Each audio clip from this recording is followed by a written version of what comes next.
చిగురించబోతుంది. గొప్ప దినాలు నువ్వు చూడబోతున్నావు. నీ యేసుకు సమస్తము సాధ్యమే.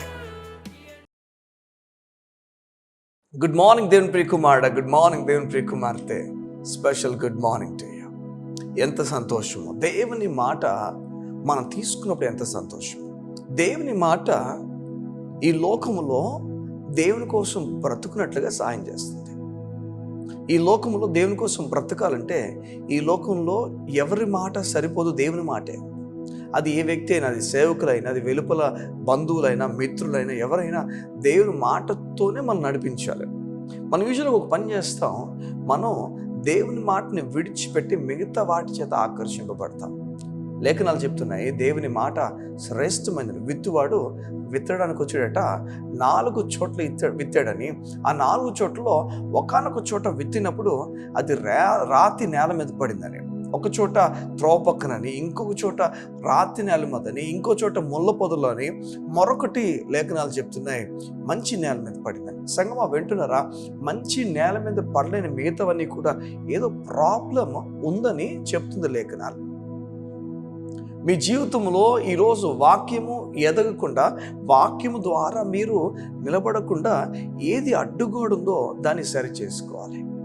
వాక్యములో ఎదిగే వ్యక్తి ఎవరంటే విని అంగీకరించే వ్యక్తి అట. విని ఎవరైతే అంగీకరిస్తారో, లేఖనాలు చెప్తున్నాయి, విని గ్రహించే వ్యక్తి అట, అంగీకరించే వ్యక్తి అట. ఈ ఉదయమున మిమ్మల్ని ప్రోత్సహిస్తున్నారు. విని గ్రహించాలి, అంగీకరించాలి. గ్రహించడం ఎలా గ్రహిస్తాం? ఎలా దేవుని మాట ప్రకారం బ్రతుకుతాం? చూడండి, ఒకవేళ దేవుడు మీకు చెప్పాడు, నీ భర్త గురించి భయపడద్దు, నీ భార్య గురించి భయపడద్దు, నీ అప్పు గురించి భయపడద్దు, నీ కుటుంబంలో నీ బిడ్డల గురించి భయపడద్దు, నీవు కోల్పోతావని కృంగిపోవద్దు, నిన్ను జనాలన్న మాట బట్టి నువ్వు అలసిపోవద్దు. ఇవన్నీ దేవుడు మీతో చెప్తున్న వేళ మీరు ఏం చేయకూడదంటే, అక్కడ కూర్చొని నీ భర్త గురించి ఆలోచించి కుమిలిపోకూడదు. అలా కుమిలిపోతున్నప్పుడు ఈ 3 విత్తనాల్లో ఒక వ్యక్తిగా ఉన్నావు నువ్వు. ఈ 3 విత్తనాల్లో ఒక వ్యక్తిగా మీరున్నారు. ఈ 4వ విత్తనంగా మీరు లేరని చెప్పి మనకు అర్థమవుతుంది. దేవుని వాక్యం అంగీకరించినప్పుడు దేవుడు చెప్పాడు, నీళ్ళు నేను త్వరలో కడతాను, కంగారు పడక, నీళ్ళు నేను కడతాను, భయపడక దేవుడు చెప్పినప్పుడు ఆ మాటను మనం గ్రహించాలి, పట్టుకోవాలి. అవును దేవా, నా ఇల్లు నువ్వు కడతానని చెప్పావు, నేను కంగారు పడను. ఈ రోజుకైతే డబ్బులు లేవు, కానీ తర్వాత నీవు ఏదో చేయబోతున్నావు. ఇజ్రాయెల్ అందరూ కూడా కట్టని ఇళ్లలో ఉన్నారట, త్రవ్వని బావులు వారు తాగారట, నాటని తోటలోంచి వారు తిన్నారట. మీకు అర్థమవుతుందా? దేవుని లేఖనాలు ఎలాంటివంటే, నీవు ఊహించని విషయాలు నీ కొరకు జరిగిస్తాడు. నీవు ఎఫర్ట్ పెట్టకుండానే అంటే నువ్వు విశ్వాసం ఉంచడంతోనే ప్రభు మీద ఆధారపడి విశ్వాసం ఉంచడం వల్ల ఆ విశ్వాసం ఏం చేస్తుందంటే నీవు ఊహించని విషయాల వైపు నడిపిస్తుంది. దేవుడు చెప్పిన ఆ మాటకు మనం లోబడినప్పుడు, ఆ మాటని తీసుకోగానే వెంటనే ఆ మాట ప్రకారం బ్రతికినప్పుడు మన జీవితంలో ఫలాన్ని మనం చూస్తాం. లేఖనాలు చెప్తున్నాయి, 30 అంతలు, 60 అంతలు, 100 అంతలు. అవును, నువ్వు ఏ రీతిగా తీసుకుంటావో ఆ రీతిగా ప్రారంభమై అది 30 నుంచి 60కి, 60 నుంచి 100కి వెళ్తుంది, కానీ తగ్గిపోదు. జాగ్రత్త గుర్తుపెట్టుకోవాలి. దేవుడు ఒక విషయానికి వచ్చినప్పటికీ అందులో కలత చెందద్దు, దిగులు చెందద్దు. చూడండి, 3వ విత్తనం విషయానికి వచ్చినప్పటికీ ఐహిక విచారాలు అని చెప్పి లేఖనాలు చెప్తున్నాయి. ఐహిక విచారాలు అంటే ఈ లోకపు విషయాల గురించి విచారం. ఈ లోకంలో ఏదో ఒక విచారం, అంటే లోకానికి సంబంధించిన ఒక విచారం మిమ్మల్ని పట్టుకుందని అర్థం. అది ఏ విచారమైనా లోకానికి సంబంధించిందంటే, పరలోకానికి సంబంధించిన ఆనందం మనల్ని పట్టుకోవాలి. ఈ లోకానికి సంబంధించిన విచారం మనం ఎన్నడూ పట్టుకోకూడదు. ఆ పట్టుకునే వ్యక్తి ఎవరైతే ఉన్నారో ఆ వ్యక్తి ఫలించరని చెప్పి యేసయ్య చెప్తున్నాడో, యేసయ్య మాటలోనే అది మనకు వివరించబడుతుంది. ఎవరైతే చూడండి, లేఖనాలు చెప్తున్నాయి, అవట ముళ్ళ పొదల మధ్యన విత్తబడిన చెట్లట. ఈరోజు మన ఆశీర్వాదం చాలా విషయాలు ఆగిపోతుంటే నేను ఎందుకు ఆశీర్వాదపడలేకపోతున్నాను, నేను ఎందుకు దీవించబడలేకపోతున్నాను? కారణం ఏంటంటే, కారణం ఎవరో కాదు, కారణం మనమే. అపవాది ఏం చేస్తాడంటే మన జీవితంలో చింతన అంతటిని తీసుకుని వస్తాడు. ఈ లోకము దాంతో నింపబడింది. అందుకే కదా అపవాది తీసుకొచ్చిన చింత అని కాకుండా ఇంకొక మాట చెప్పాలి, ఈ లోకపు విచారం అని చెప్పచ్చు. ఈ లోకపు విచారాలన్నింటినీ కూడా ఈ లోకం కలిగి ఉంది. వాటిలో ఎందులో అయితే మనం అడుగు వేస్తామో, అడుగు వేసింది మన ఆశీర్వాదం వైపు నడిపించదు. ఈ ఉదయం దేవుడు మనల్ని ప్రోత్సహిస్తున్నాడు, ముఖ్యంగా మిమ్మల్ని బలపరుస్తున్నాడు, మీతో మాట్లాడి చెప్తున్నాడు, నీవు అంగీకరించాలి దేవుని మాట.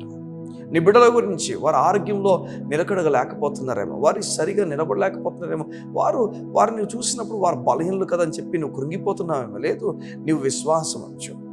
ఐహిక విచారాలు, ఈ లోకపు విచారము నిన్ను పట్టుకోనివ్వద్దు. నీవు డబ్బులు సరిగా లేని వ్యక్తివేమో, లేకపోతే ఫైనాన్షియల్గా చాలా పోరగున్న వ్యక్తివేమో, నీవు కట్టాల్సిన ఈఎంఐస్ కట్టలేకపోతున్నావేమో, నీవు కొన్ని చోట్ల నిలిచిపోయావేమో, నీకు నీ బంధువులకి వ్యత్యాసం చూసి అయ్యో వారు మంచి శాలరీడ్ పర్సనే, నాకేం లేదని చెప్పి దిగులు పడిపోయి ఆగిపోతున్నారేమో.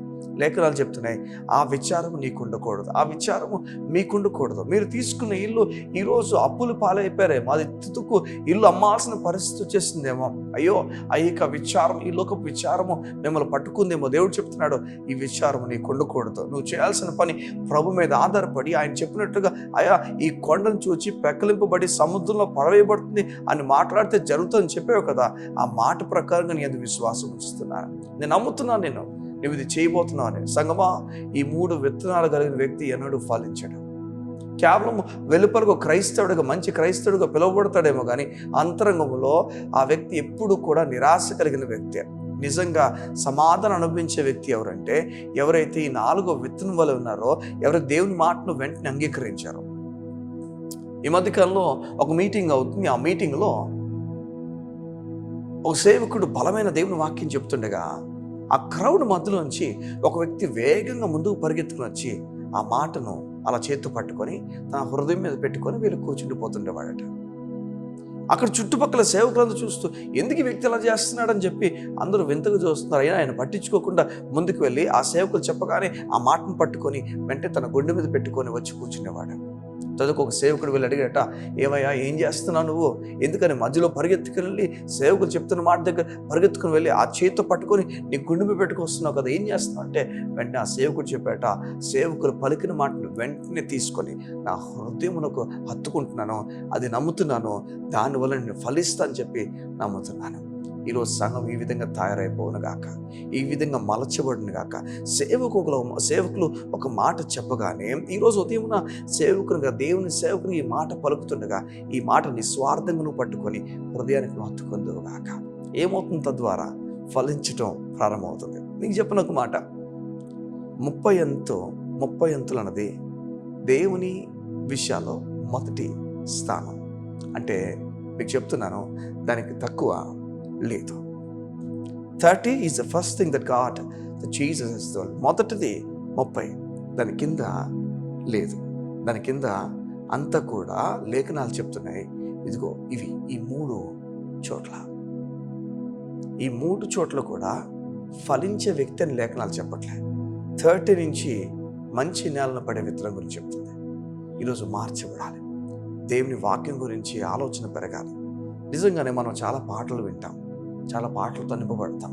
మీకు చెప్పిన పాటలు ఆ ట్యూన్ కొరకు మనం ఎప్పుడు విన్నాం, అందులో మాట కొరకు. ఈవెన్ నేను పాటలు రాసిన ప్రతిసారి కూడా ట్యూన్ గురించి నేను రాయను, వాక్యం అందులో పెట్టడానికి నేను ఇష్టపడతాను. నా హృదయం నిండా నిండిపోయిన వాక్యము అందులో పెడుతుండే కదా మంచి ట్యూన్ అవుతుంది. ఎలా అవుతుందో నాకు కూడా తెలియదు, ఆ దేవుడు అనుగ్రహించే కృప.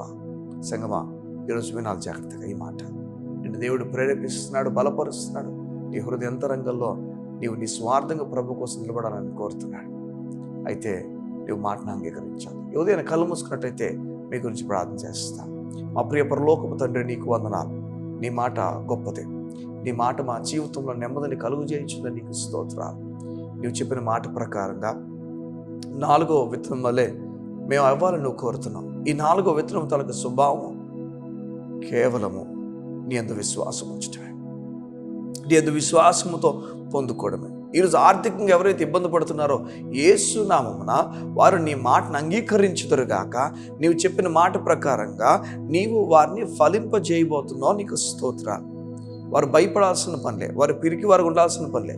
నీవు వారి భర్తను మార్చబోతున్నావు, భార్యను మార్చబోతున్నావు, వారి కుటుంబం మార్చబోతున్నావు, బిడ్డలు ఆరోగ్యవంతులుగా చేయబోతున్నావు. అన్ని విషయాలు కూడా ఐహిక విచారము లేకుండా నీపైన ఆధారపడే వ్యక్తులుగా వారిని చేయండి. నీకు స్తోత్రాలు. ఇది మొదలుకొని గొప్ప ధైర్యము, సమాధానం నీ బిడ్డలు ప్రకటించుండగా ఆ సమాధానంతో వారు నడుచుగా ప్రార్థన చేస్తూ యేసు నామమున ప్రార్థించుచున్నాం తండ్రి. ఆమేన్, ఆమేన్. ఈ ఉదయమున మీ దినం మీరు ప్రారంభించుచుండగా నేను ఆశపడుతున్నాను, దేవుని వాక్యాన్ని హత్తుకొని ముందుకు వెళ్ళండి. God bless you. See you tomorrow.